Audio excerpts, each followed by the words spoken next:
Langkah polisi memberangus judi online bak membuka kotak Pandora karena ternyata membongkar keterlibatan oknum pegawai Kementerian Komunikasi dan Digital.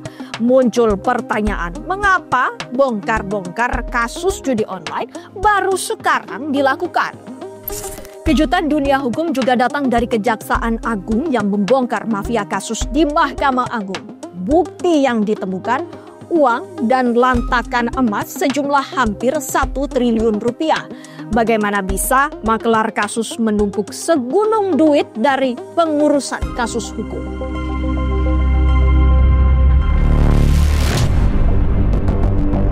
Pengusutan kasus judi online membongkar keterlibatan pegawai Kementerian Komunikasi dan Digital. Situs web yang mestinya diblokir justru dijadikan ladang uang oleh oknum Kementerian Komdigi dari uang haram mafia judi. Kepolisian itu sebagai penegak hukum, tapi secara teknis sebenarnya Kementerian Kominfo itu yang paling menguasai gitu. Artinya dia bisa mengontrol day to day, dari hari ke hari selama 24 jam itu sebenarnya. Ya, kementerian itu bisa.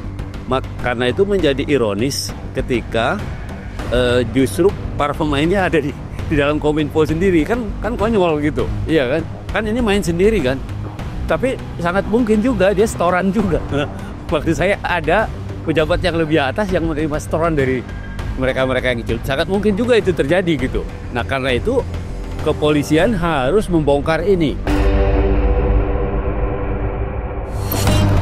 Nah pertanyaannya, kenapa baru sekarang ya? Padahal mestinya dari dulu bisa, dan buktinya sekarang bisa secara masif ya, terungkap jaringannya. Apalagi kan tidak mudah memang, tapi juga tidak terlalu sulit untuk mengendus judi online itu. Pemerintah prihatin. Menko Polhukam Budi Gunawan mengungkap perputaran uang judi online mencapai 900 triliun rupiah sepanjang 2024. Dari penggerebekan selama 15 hari selama bulan November, Barreskrim menyita 77 miliar rupiah dan membekuk 734 tersangka judi online. Apakah yang sudah diungkap kepolisian berbanding lurus dengan apa yang disampaikan Pak Menko Polhukam? Gitu ya. 700 sekian tersangka ini nilainya sekian triliun yang bilang Pak Menko Polhukam atau tidak? Kalau masih jauh, berarti kan masih banyak yang belum terungkap. Kan nggak mungkin umpamanya teman-teman yang di Kominfo itu berani ini ketika ada pengawasan dari penegak hukum, kemudian kok JEP masih tetap jalan, umpamanya masih bisa terus, itu kan harus dicurigai. Artinya sangat mungkin penegak hukumnya dikelabui, atau kemungkinan yang kedua mereka bekerja sama gitu. Ya, dia tetap jalan, penegak hukumnya dapat setoran kan gitu, iya kan? Nah ini yang menurut saya harus dibongkar.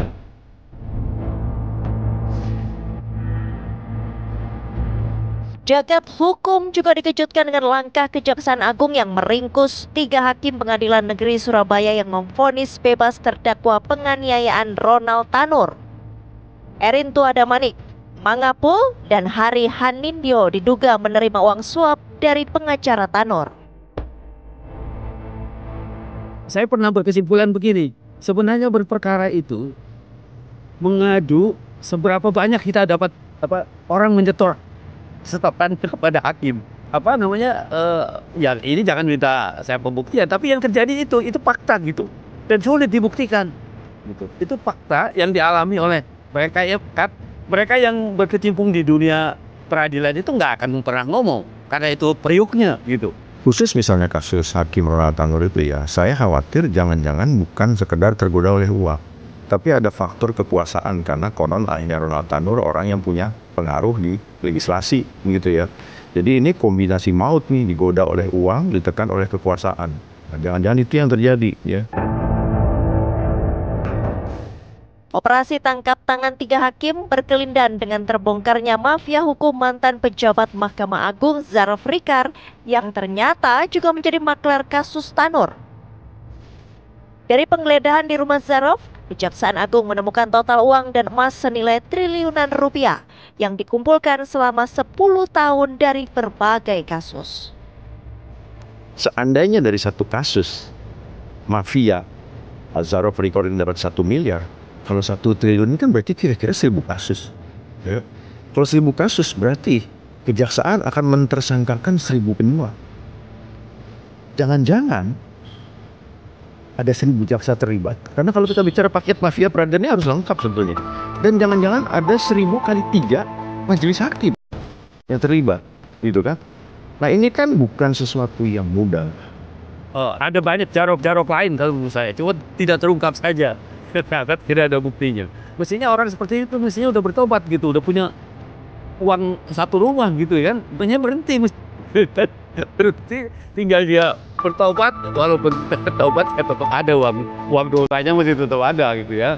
Tetapi itu kan urusan lain gitu. Tapi seharusnya yang ingin saya katakan adalah orang kok nggak ada puasnya gitu, ya kan? Sudah begitu banyak mendapatkan sesuatu tetapi nggak ada puasnya. Ya ini ya akhirnya ketahuan kan. Bagaimana pengusutan kasus dan penanganan hukum di tahun 2025 mendatang?